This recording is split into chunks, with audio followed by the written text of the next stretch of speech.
تقلید کے لیے کہا گیا ہے، فقیہ غیر عادل کی تقلید کے لیے نہیں کہا گیا۔ کس کی تقلید؟ سب سے پہلی بات اعلم کی، فقیہ کی، عادل فقیہ کی۔ فمن کان من الفقہاء صائنا لنفسہ حافظا لدینہ مخالفا لہواہ مطیعا لامر مولاہ۔ فقہا میں سے وہ جو اپنے نفس کی حفاظت کرنے والا ہو، جو اپنے دین کی حفاظت کرنے والا ہو، جو اپنے ہوائے نفس کا مخالف ہو، جو اپنے مولائے حقیقی کا اطاعت گزار ہو، اس کی تقلید جائز ہے۔ فَلِلْعَوَامِ أَن يُقَلِّدُوا، عَلَى الْعَوَامِ أَن يُقَلِّدُوا نہیں ہے، فَلِلْعَوَامِ أَن يُقَلِّدُوا۔ جواز کے لیے ہے لیکن اس کے لیے جو ایسے شرائط جس میں ہوں اس کی تقلید جائز ہے۔ اور فرما رہے ہیں آپ، اب ظاہر سی بات ہے کہ عدالت اور علم اگر آپ کو نہیں پسند ہے تو آپ کچھ بھی کریں۔ درخواست تو صرف یہ کی گئی ہے کہ آپ علم اور عدالت، تقوی اور فقہ، دو چیزیں جہاں جمع ہو جائیں اس کی تقلید کریں۔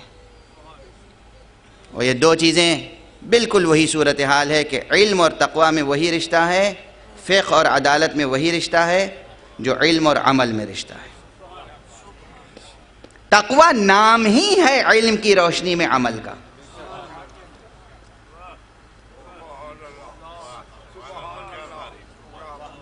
تقوی کی ایک تعریف یہ ہے کہ علم کی روشنی میں جو عمل ہوگا اسی کا نام تقوی ہے۔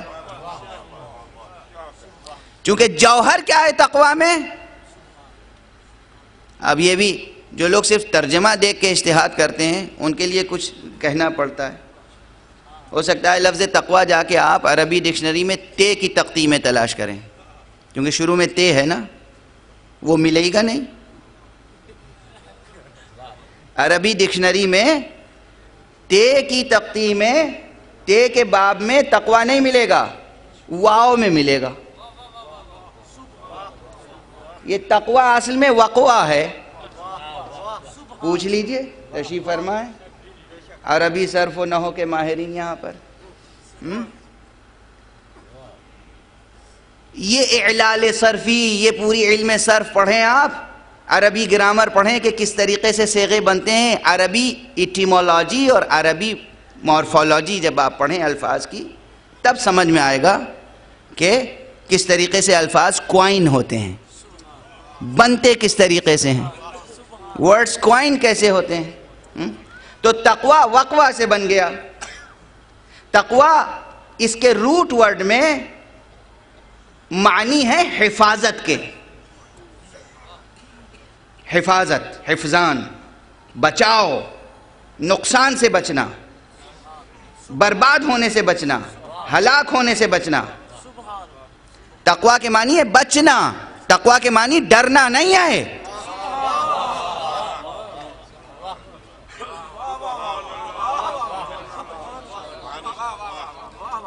اب جب میں کبھی کبھی کہتا ہوں ممبر پر کہ قرآن مجید کا ترجمہ ابھی تک پورا درست ہو نہیں پایا ہے لوگوں سے، تو لوگ کہتے ہیں یہ تعلی کر رہے ہیں۔ کتنی ہی آیتیں ہیں جن کا آج تک صحیح ترجمہ نہیں ہو سکا، اور ترجمے کا حق عام انسانوں سے ادا ہو بھی نہیں سکتا۔ اگر عام انسان اس کے ترجمے کا حق ادا کر دے تو قرآن کا اعجاز کہاں رہ جائے گا؟ قرآن معجزہ ہے، معجزہ۔ انسان جتنی بھی کوشش کرے، جتنی بھی توانائی ذہنی اور علمی صرف کر دے کہ قرآن کا ترجمہ کر دے، ترجمہ کرنے کے بعد پھر احساس ہوگا کہ حق تو ادا نہیں ہو پایا۔ بڑے سے بڑا عالم، بڑے سے بڑا فقیہ، اس نے ترجمہ کیا ہے، اس کے بعد دوسرے کو ترجمہ کرنے کی ضرورت پیش آئی۔ حضرت شاہ ولی اللہ محدث دہلوی اور ان کے خاندان نے مل کر کتنے ترجمے کیے؟ اگر ایک کا ترجمہ درست ہو گیا ہوتا تو دوسرے کو کیوں کرنے کی ضرورت پیش آتی؟ بس کسی حد تک درست ہے، ایک بار ترجمہ ہوا پھر احساس ہوتا ہے دوسرے کو کہ حق ادا نہیں ہوا. جب وہ ترجمہ کر چکا ہوتا ہے تو تیسرے کو احساس ہوتا ہے اب بھی حق ادا نہیں ہوا، پھر کسی چوتھے کو احساس ہوتا ہے اب بھی حق ادا نہیں ہوا. یہ سلسلہ قیامت تک جاری رہے گا، اس لیے کہ کلام کلام خدا ہے، کلام بشر نہیں ہے. کلام بشر ہوتا تو کوئی بشر اس کا ترجمہ کر دیتا. کلام کلام حق ہے، اسی لیے اس نے کلام بھی نازل کیا اور اس کا ترجمہ بھی ساتھ ساتھ نازل کیا.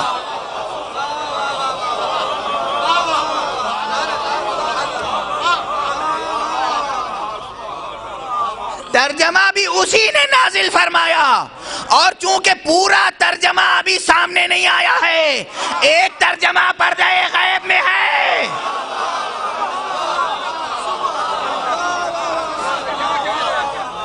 اس لیے جب تک وہ ترجمہ سامنے نہ آ جائے قرآن فہمی کا حق ادا نہیں ہو سکے گا.